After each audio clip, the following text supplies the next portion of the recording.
திக்கற்றவர்களுக்கு தெய்வமே துணைன்னு சொல்லுவாங்க. எனக்கு கொஞ்ச நாளாகவே வீட்டில் ரொம்ப பிரச்சனை ஆகிட்டுருக்கு. வீடு கட்டுறதில்ல என் மாமனுக்கும் எனக்கும் ரொம்ப ரொம்ப பிரச்சனை ஆகிட்டுருக்கு.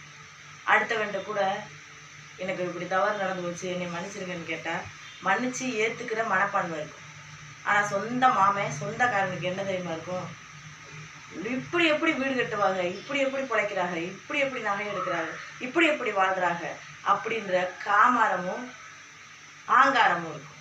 அந்த காமாரத்தின் வெளிப்பாடு என் குடும்பத்தை கொஞ்ச நாளாகவே ரொம்ப கஷ்டப்படுத்திட்டு இருக்கு. சாதகம் பார்த்ததுக்கு சாதகத்தில் சொன்னாங்க, சனீஸ்வரனுக்கு சனிக்கிழமை போய் விளக்கு போடுங்க, எள்ளு விளக்கு, எல்லாமே நல்லபடியாக நடக்கும். இந்த பொண்ணோட ராசிக்கு எந்த ஒரு கெடுதலும் வராது. யாருக்கு எந்த தீங்கு நினைக்காத உங்கள் குடும்பத்துக்கு உழைச்சி பிழைக்கிறவங்களுக்கு என்னைக்கு நல்லா இருப்பீங்க, எந்த பிரச்சனையும் வராதுன்னு சொன்னார்.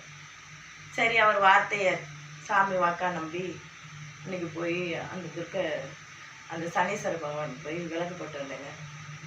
எல்லாம் நல்லபடியாக நடக்கலாம்.